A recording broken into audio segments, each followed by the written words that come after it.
Well, welcome to this is the sixth episode in the This Century Thinking webinar series, and delighted to have your company either here as we go, or if you're joining us offline, then thank you so much for your attention.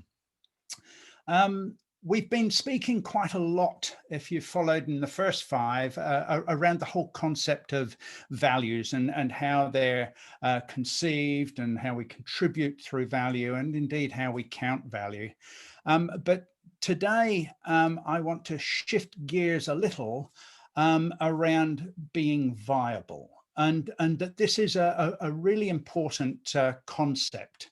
And I'll be drawing a lot on the work from Professor Stafford Beer on the viable systems thinking. And it's one thing that the International Society for Systems Science has said, that this whole concept of viable systems modeling is the one basis in cybernetics, is the science of dynamic organization, which, if you think of ourselves, is indeed how we're organized dynamically, and we change and grow and adapt to conditions, and there's the sense of viability that I'm talking about. But importantly, I like also to think of it as the science of life, and that it always was, always will be, is indeed the call for NAIDOC week this week.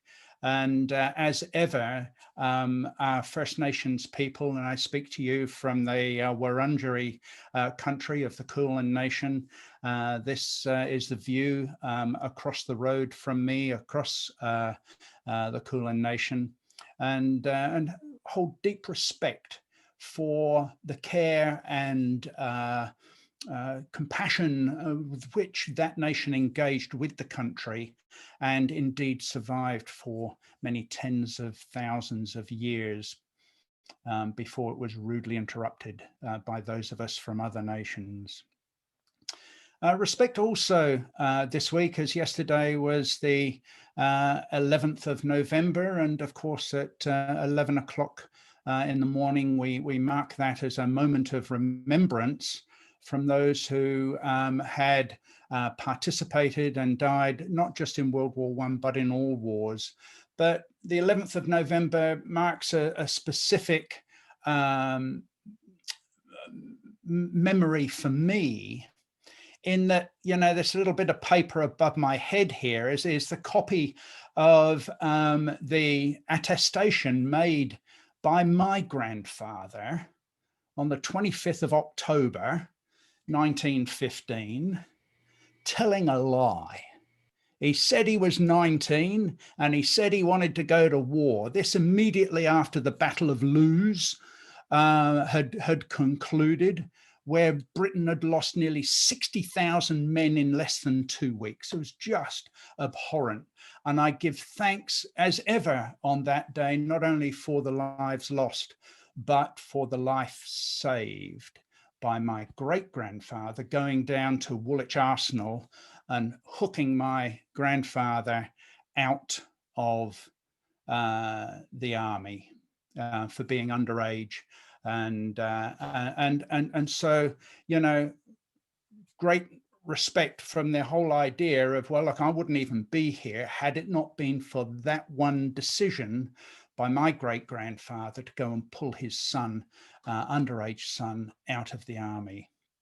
And how many other lives, through the lack of opportunity that we have, were lost as a result and never actually materialized as a result of the massive losses in all wars. So, indeed, I give thanks for being able to be here in total, not just with us today. And welcome, Sarath, for joining us as well. Greetings. So, out of that came a family. And my mother is the eldest daughter of my grandfather, and there's my father and the four of us in 1960. And happy days then. Sadly, it didn't last for more than 17 years, as my mother and father separated and divorced when I was 18 or 17 in my first year of university. But as ever, from that heartache came the silver linings, which and there's another story around how Vicky and I actually met that we wouldn't have met had it not been for that separation. But the point I wanted to get to was that a year after meeting her, we were sitting on the lawn in Victoria Square, and I may well have told this story before, but it bears telling again, in that we had been going out together for a year, and Vicky was 17 years old. And we started talking about children, and we started talking about marriage, and so on and so forth. And Vicky, as a 17-year-old girl, pulled me up and said, "Now, Richard, if ever you think of asking me to marry you, know this and know it well. What I want out of a marriage is a lifelong love. And I want us to live in a loving relationship and have children that know what a loving relationship is about, so that they too can have a loving relationship through life and live an example that we set, or but indeed better it." And it's that value then that I have been able to carry from the past into my present, so that that whole concept of a loving relationship that I signed up to 20 minutes after she said that, I might add, carries me through into the present and really embodies almost every decision I make. And I believe that's what prepares me for the future, in the knowledge that our love will survive. Now, I know not everyone enjoys that sort of relationship. I know one on this call who indeed does, and two on this call that indeed do. And but it's that whole concept of the importance of values that can sustain us through life as being absolutely significant to everything that we want to do in life. So I think part of the biggest problem that we have today is one of the concepts of how we regenerate the idea of value and ethics. How are they conceived? How are they contributed into the world? And then importantly, how they're counted. And what I want to do, and I've talked through this model before, but is now begin to flip it a little from concepts of value into how we organize around value. As value then becomes the gateway to viability, and that's really where we want to get to today, and so that it becomes very much a life organized around value and led through value. So today's question that I'll seek to address, if I get out of the way just a little bit, is how indeed to organize around value viably and for life. So, as we talked in the last episode, there was quite a lot of work being done by some really notable people in the world, not the least of them being David Attenborough, who's so well known and perhaps become more well known since he turned 70, and the work that he's been doing in advocacy than in the 50 years before that. from Charles Darwin, who said that we really need to be, responsive to change, and those are the species that survive. And then the work of Charles Massey, who's saying, yes, we can rewild and in response to change, but we regenerate our agricultures from the soil up. And indeed, as we learnt from our First Nations people, to hold deep respect for the country that we are on, and seek first to do no harm. Really good principles to live by. And let's wrap our concepts of value around these things and bring it back to value conceived. Well, that helps to determine who we are. Value contributed. Well, that's about what we do. And value counted is about how we know that we're actually adding value, right? And that this whole concept, and particularly this tension between who we are and what we do, it creates a dynamism, because, opportunity changes and we do different things and the like. And it's that tension between who we are and the values we hold and what we do that ultimately frames our purpose. So, one of the sages I look to is Professor Stafford Beer. And he said simply here, the purpose of a system is what it does. There is, after all, no point claiming that the purpose of a system is to do what it constantly fails to do. So people talk about finding purpose. There's so much thing. Find your why. Why? Do something that's meaningful. Do something that adds value. And if you enjoy it, do it some more. And therein you will find your purpose in what you do. So why becomes very much more transient. And I think that our seeking for why, and a lot of the management push for purpose and reason, needs to fall back to values of who are we and what do we do. And the connection between values and what we do can serve us from our distant past to our present and prepare us for our future. So let's look at that.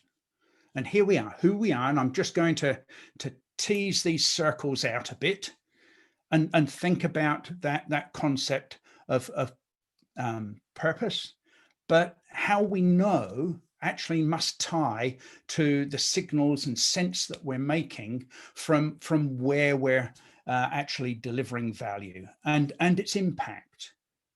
Its impact on planet, on the people, and profit.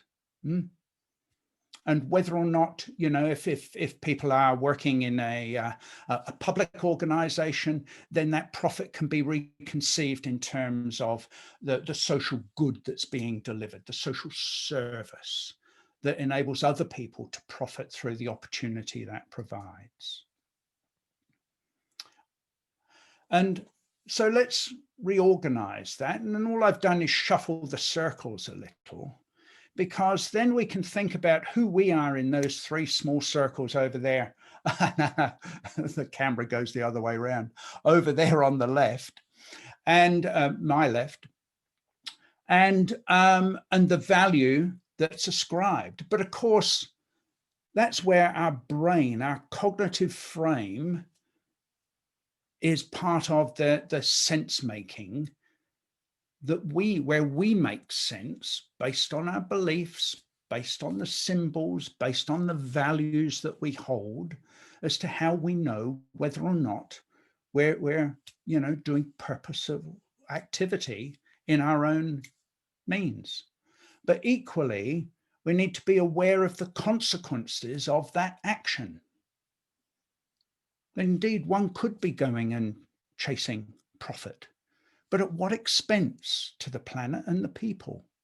What expense to, take, for example, the destruction of those caves in Western Australia, all in the name for an extra 1 million tons of iron ore, 46,000 years of history, We're destroyed knowingly and willingly. And therein is part of the reason why a value system needs to be tightly connected to what we do, and through that find our purpose. So that indeed, if we're ever going to add value that first does no harm, we need to think through the consequences and make sense of the choices we make. And we can see ourselves in this model, right? Here's me. Who am I? Well, I've told you a little bit about me. And what do I do? Well, this is me in a previous life. I was inside a large organization there, introducing them to the whole concept of using a viable systems model for governance. And we'll come to that in a later edition of this. But and that's as much as what I do. But our place in the world then, you see, I think through the consequences of why I do what I do, because of, the value set that I hold is what's driving me, in my years from 65, hopefully to 90 or whatever lifespan I'm granted, to keep going, helping people who have not had the opportunity to be exposed to systems thinking to gain some exposure from it. Because that's part of helping me make sense of the world as well, and indeed offering some ideas for how we can indeed live in this world, first by doing no harm. So, and that's a viable systems model right there, right in its basic construct. And as Stafford Beer says, yes, they lie at the heart of enterprise, the laws of viability, but so too do human beings. In fact, as Tom Peters said, if you do leadership, you do people. And it's that concept here that, this is people-centered concepts of viability. Ask many people what viability is about, and inevitably they'll come up with some economic construct. Viable, is the project viable? And they'll think financially viable. That yes, physically it's doable and financially it's viable. Well, actually that's just a constraint. When we're thinking about viability in a much more holistic sense, then we're getting to really understanding the connectivity amongst the parts and having a care for how they adapt and how they need to adapt and have the freedom to adapt to the changes that they're facing in the environment. That indeed, that the whole concept of the parts, therefore, and that adaptive connectivity as things change and capabilities change and the like, is that the structure itself becomes dynamic instead of fixed. And too many organizations, we see, fixed organization charts. And if there's going to be a reorg, what's the first thing they change? The organization chart, and make it static again. Well, we're talking about whole ideas of being structurally divisible, yes, but divided on the basis of where value is added, and that is dynamic. But functionally indivisible, and we'll get towards this at the end of it, where there's a number of management functions, and I'll only point to 6 that are necessary, and the flow that needs to create amongst them, because that goes and builds out that concept of connectivity. So let's now bring back some ideas and rebuild this model. We're around the concepts of, so what do we do? Well, more generally, we're here and we produce, something is produced as a result of what we do. And our question is, what consequences does it have for the planet, for people, for profit? Knowing that financial viability is a constraint, not the goal. But here we are living in a world that, despite the enormous reduction in biodiversity, still offers far more variety than we as a team or a small team will be able to produce in what we have. So the amount of variety in the world is greater than the variety that we have available to us in our team. Well, Ashby's law of requisite variety says that the only thing that trumps variety, I can't get this mirrored thing. The only thing that trumps variety in the world is having the same amount of variety over here. And so it's variety that trumps variety. So just hold with that thought for the moment. And that variety can either be amplified by what we do, or it can be attenuated by what we do. But it's a very important concept, because lo and behold, as we produce things, and then you may have a number of teams producing things, and that they need to be synchronized.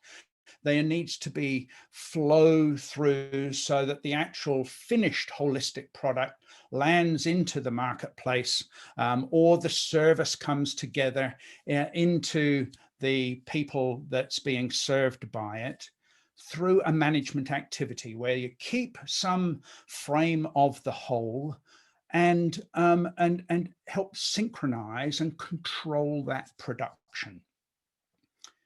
Thing is, there's even less variety available to managers than there are to the producers, and less variety at the producers than there is in the world. So consequently, there's a natural law at play here that there will always be more variety than we're able to produce within our organizations. So the concept then of being able to manage variety is an important idea. And the even more telling idea is that the manager's job is to amplify, not always attenuate, the variety available to those at the front line doing the production. But too often what we see are decisions being pushed up so that executive stress is high and employee disengagement is going through the floor. Why? Because managers are trying to manage variety instead of actually amplifying the variety that's available to their people to adapt and respond to the variety that they're facing in the world.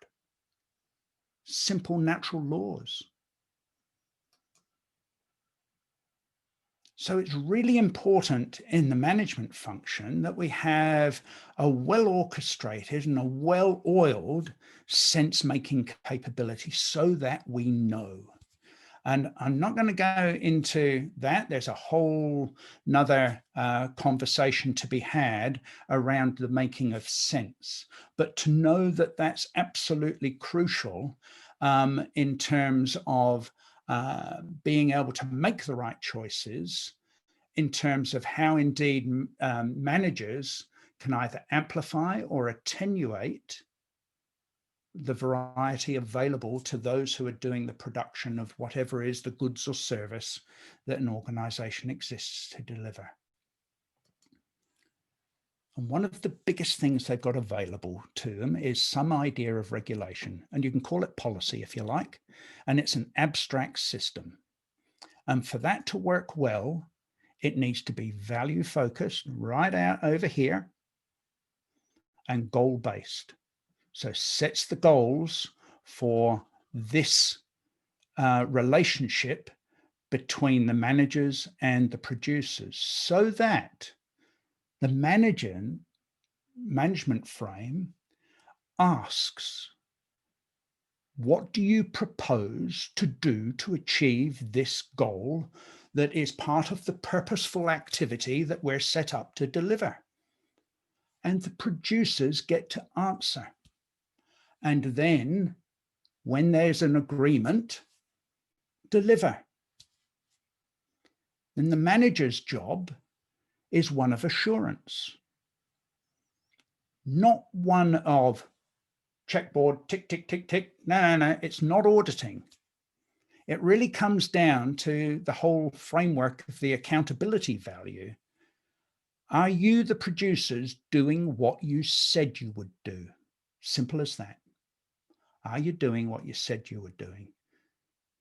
To do productive activity that'll do no harm to the people, planet, or profit while you deliver the goods or service. And of course, because of the imbalance in the varieties, things will go wrong, which is why that feedback through the sense-making capabilities is so crucial, so that indeed it might not be a problem with the producers. It might have actually been a problem with the policies that needed changing. It might have been a problem with the management carriage of the values. Those are the sorts of things that should be open in the conversation. So that ultimately then, and this is one from me, this is what I meant to say, is that good management creates the conditions for leadership to emerge at every level, right? This is what management's all about. And that enables leaders to go, you know what, even at the front end, anywhere throughout the organization, here's a better way. Here's a new idea. Here's how it delivers the value that we're seeking to do with less harm to the people, planet, and profit. Great. Now, how does management get in behind that and create the conditions for more of that leadership to emerge? And this is what Stafford Beer says about management. He describes it as the profession of regulation and therefore of effective organization. I love it, of which cybernetics is the science. And by and large, what I'm doing is just setting the framework for the next episode, which will go deeper into the cybernetics around 6 management and productive functions. So as we organize for value within this framework, then indeed we can apply the concepts that we were talking about in past webinars around, well, are we anchoring ourselves around the ecology first and understanding the human impact within that and the human desires to live a good life, whatever that means, and for us indeed to have an economy that does and serves the social good without doing damage to the planet. And how indeed then our teams are producing that. And our management teams themselves are engaged deeply in the asking and the conversation to assure that they've got the right productive capabilities working together collaboratively to do the good that the organization was set up to do, right? So it's a simple model. But the key to it is that wherever the people are, you remember Stafford Beer saying that viability is a much about what the humans are doing. Are the humans living the set of values that they can bring from the past, serve them in the present, and prepare them for the future? Because therein is the key to it, right? And I won't talk to all of these values, but I do want to mention indeed within this framework that whilst we're really only talking about the environment, we're talking about operations of production and the organization of management, that in those 3 things, do the same value set roll through, and are people mindful of how that flows and the interactions needed around all parts of the puzzle, not just their part of the puzzle? Because that is really where you get the adaptive connectivity, right? That's what that's talking about. Adaptive connectivity amongst these main pieces of the puzzle. So that we need, it's so important for organizations and individuals to be clear on the values that guide them, that there is indeed, a basis in truth and transparency around intent and the like, that there is mindfulness of the whole and the interactions amongst it. There's a sense of collaboration amongst all of the people engaged in the process. And indeed, then knowing what parts they play, we can, identify what is our collaborative part in conjunction with others, and that we're accountable for doing what we said we'd do. And that when things go wrong, as they will, because the law of requisite variety is not on our side inside large organizations, that we respect the difference that will occur and treat it honestly and transparently, so that in mindfulness of the purpose of what the organization's about, they can actually get on and make progress. That it's indeed anchored on what the organization stands for. And if it stands for the economy, then that is one thing. But if it stands for the economy and there's no longer squeezing this lemon, but indeed seeking to grow through the growth of social good on a planet that needs rewilding, that offers greater biodiversity and opportunities that we cannot see right now. And that will open to us as we shift the anchor, because currently we're degenerating the planet, and we've got to regenerate it before we can think of any idea of sustainable development. So this whole concept then is born around three main areas of interest: the adaptive connectivity among them, but it's also fractal, okay? And that means that it's a simple pattern that repeats. We talked about it at an individual level, and earlier how I gave, that example of how I see my place in the world that gives me purpose, that's meaningful for me. I was able at times to see how then I fit within teams to help seek a greater purpose around the organizational good than in the organizations that I've been attached to, and indeed gone further to see that repeat itself again as a common pattern when we get up to thinking of health as an industry. We get into thinking of a nation's, capacity to respond to a health crisis. And indeed, even then up into the international reign as well, where the same pattern repeats. And that fractal nature is really crucial. Because when we come back to our concepts of holism, where we need both analysis and synthesis, then we know that, holism is both structurally divisible, but functionally indivisible. Then what are the things that are structurally divisible?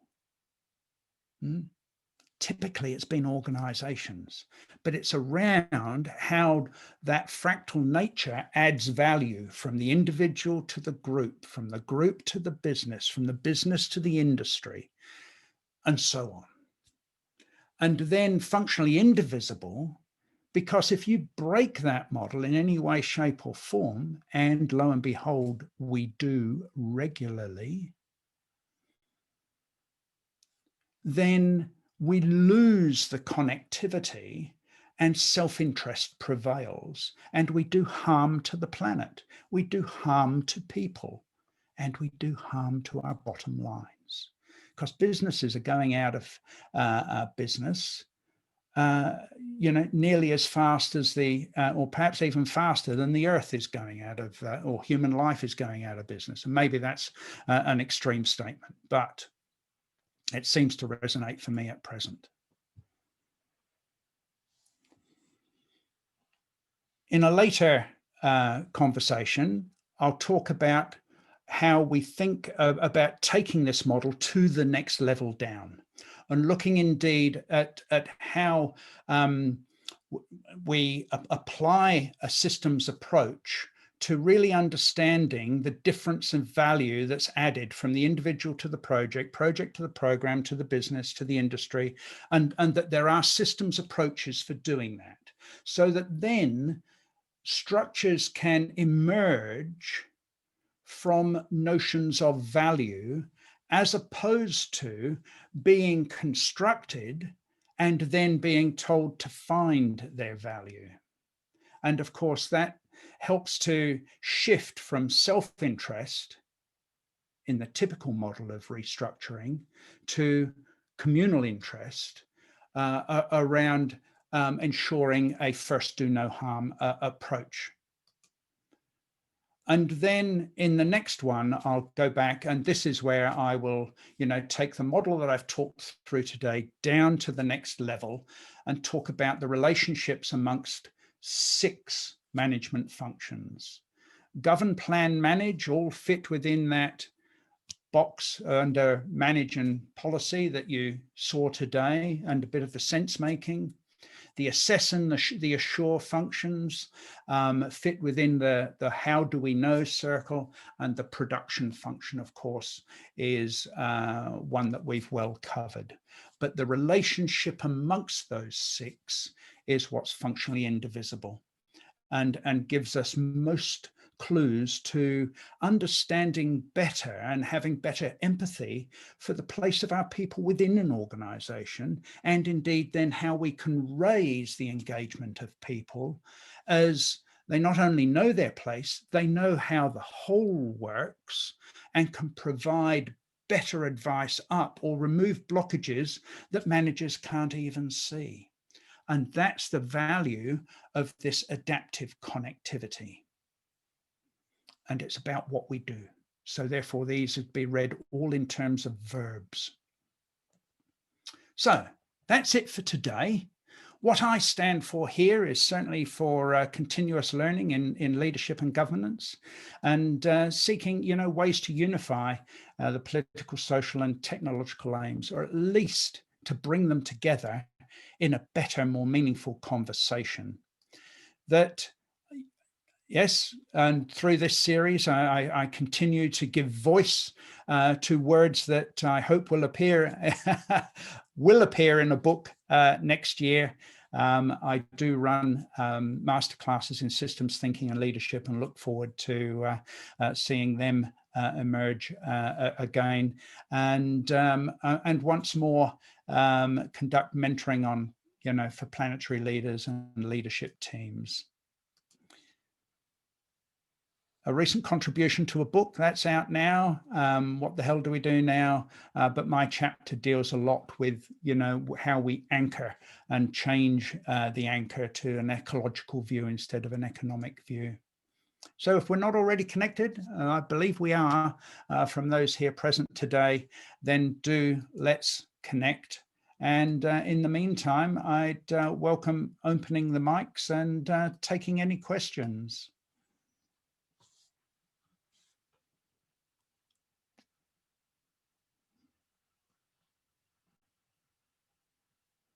No.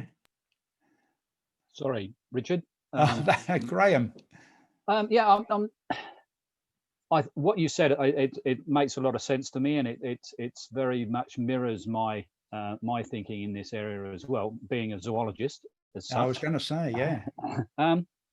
So how does, and it makes perfect sense. It's very simple. How do you get organizations, and especially I see the tremendous waste of financial resources at the moment in terms of the COVID-19 recovery plans, How do you get organizations and governments to start thinking about this and restructuring and putting the environment first, basically? To me, it's almost like the definition of insanity, you know, doing the same thing over again without changing anything, but expecting a different result. Well, speaking from Australia, of course, we're in a tough position where much of our economy is anchored in digging up resources and shipping them overseas.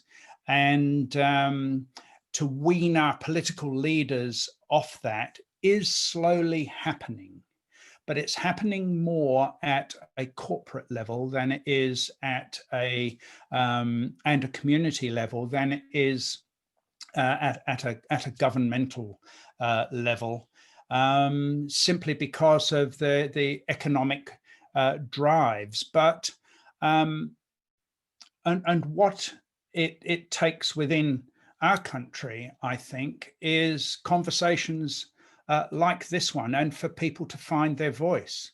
But I really think it also helps for us to remind governments and corporations of the words of Mark Carney when he was governor of the Bank of England, you know, and he said quite categorically, corporations who don't attend to climate change will go bankrupt. And you go, wow. Well, best you shift your focus. Best you not anchor on ripping profit out, because you're going to end up bankrupt. I think it also, we're seeing a shift because of the values set of the, you know, emerging and millennial generations, and indeed a lot of, you know, older folks like me, of saying, but hang on, there's this whole bundle of systems thinking. We have been a quiet minority for way too long, and it is time for us to give voice. And that for those people who are starting their superannuation accounts, are they making sure their money gets invested in impact investments, where the impact of the investment is known? That it's, you know, and how many banks are now going, you know what, we're no longer going to fund coal. Now there's pressure on the government. The government doesn't like it, but it's happening slowly but surely. I guess what you and I would love to see is that it happens quicker. And I don't quite know how to solve that one, I must admit. But until then, perhaps it, you know, behoves people like us to and others to, one, give voice, but encourage others also to add their voice to the issues, and put our money where our mouth is. Yes, yeah, very much so. Yeah, yeah. Yeah, yeah. Thank you, Graham. And any other questions? Well, welcome, Wayne, as well. Oh yeah, thanks, Richard. Yeah, I think one of the things in what was just raised then is it's important for models to be developed even at a smaller size, or as you spoke about, the ability to be fractal, and show that they can make the environment thrive, but also people and economics can outstrip the current model. Yes. And when they start to take off, people will naturally gravitate towards them, because most people are driven by profit. Right. So it's like a proof of concept model, really, that'll draw people in, and they can see that a change of model will be a lot more beneficial for the people, for the bottom line, and for the environment. They'll jump in. Yeah, I would agree, because, you know, you made the comment in our last session that I actually didn't give voice to, with apologies, that around, you know, Buckminster Fuller's remark that, you know, you have to give people a new model to implement, and that's partly, well, what I'm trying to do is assemble some thinking that's been going on since, 1940s, when general systems theory first came about. I've added a little bit of my own in there, but mostly it's about standing on the shoulders of giants like, Stafford Beer. And interestingly, the International Society for Systems Science says that, Stafford's work is the one systems model that is most deeply rooted in science, and one that they put forward as being absolutely crucial. But why then? And that's what I built my thinking around, and how I've applied it further. But why is it that people have found it so difficult to access? Why is it that, and that's, it is a different paradigm to that which is taught in management schools, but not that different to that which is taught in medical schools, not that different to that which is taught in engineering schools. That you think through the closed loop, because if you're out on the moon looking back at the Earth, it's pretty much a closed cycle, with the exception of sunlight and energy coming from the sun. So, we don't have to, I think, stretch the imagination too much to just keep the models simple, but then look at how they repeat through the different levels at which value is attributed. Yeah, do you think too that one of the main causes, of course, is the Prussian education system, which has been with us for a long period of time? Of course. To get people to say yes, trust in the government as our parents, and oh, and the media as our truth. Well, all right, I will make a political comment. I think that politicians then should be very careful about the smug looks that they carry, and know that the variety beyond their ken is always greater than the variety available to them, and that they too will be wrong as a consequence, and just have the balls to front up to that fact. Because it's only when we see leaders stand up and go, oh, I didn't know that. Well, bugger me. Now, we did see for a short time that happening in the early days of the COVID response, right? Hey, this is new. We haven't faced this sort of thing before, whatever, yada, yada, yada. Well, guess what? There's an even greater degree of variety out in the big planet that's going to throw all sorts of things up at us. So why don't we think about that and the way in which we responded to COVID, and apply that to almost every other issue? And as soon as leaders get up and say, you know what, there's a whole adaptive connectivity amongst these issues that we don't fully understand, and that's okay, but we're learning. And as we learn more, expect some decisions to change. And that's life, right? You think, though, that politicians... Sorry, Graham? Go on. No, I was going to say, go on. Lost you, mate. Yeah, I was just going to say, do you think that politicians basically are very retrospective and yes, convergent thinkers? And they really look back at the past as the good old days, and all we have to do is just, change a little bit of this and change a little bit of that, and we'll all be okay.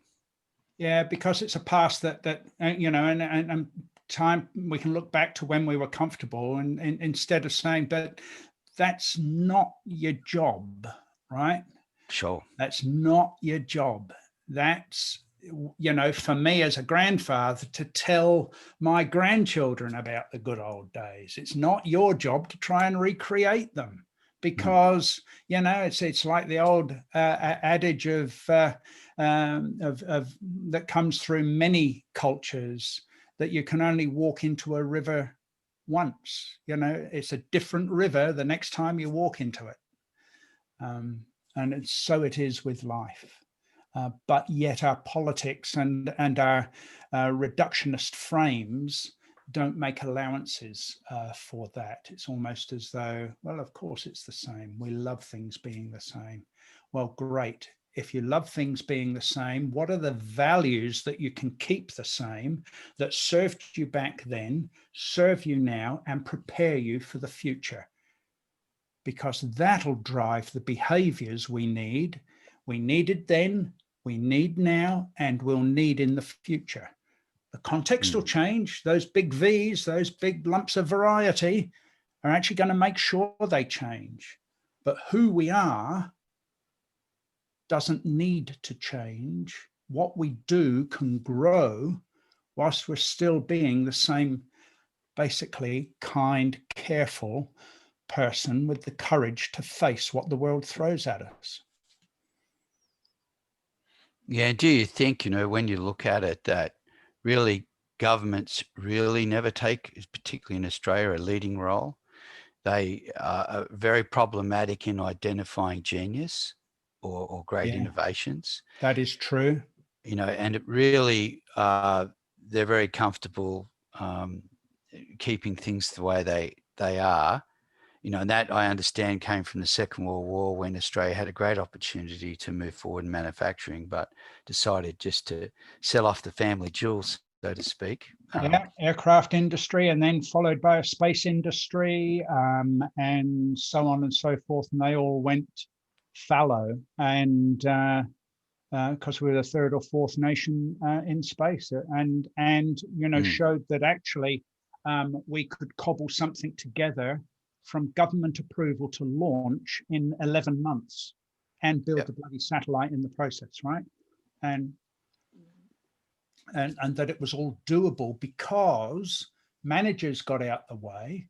They gave them what they needed. They were very clear on what the outcomes were and the value it would provide to society, and basically said, make it happen, right?